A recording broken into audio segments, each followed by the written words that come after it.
I'm going to show you how to create a list on the library catalog. Creating this list will make it a lot easier to save books you've checked out and to access those books at a later time. So the first step is to go to the library homepage, which is jmrl.org.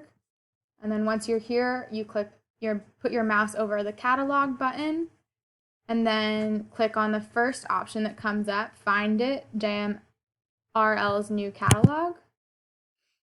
So I click there, and then I am going to log in right here. So to log in, you'll need your last name and your library card or alternate ID. So that barcode that you got earlier when you went through and created an account is what you could use to put in here.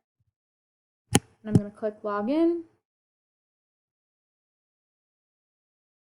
And then I'm going to scroll down to this Your List section. I'm going to hit Create a List. So I'm going to make the title of this list Megan's Books for 5th grade.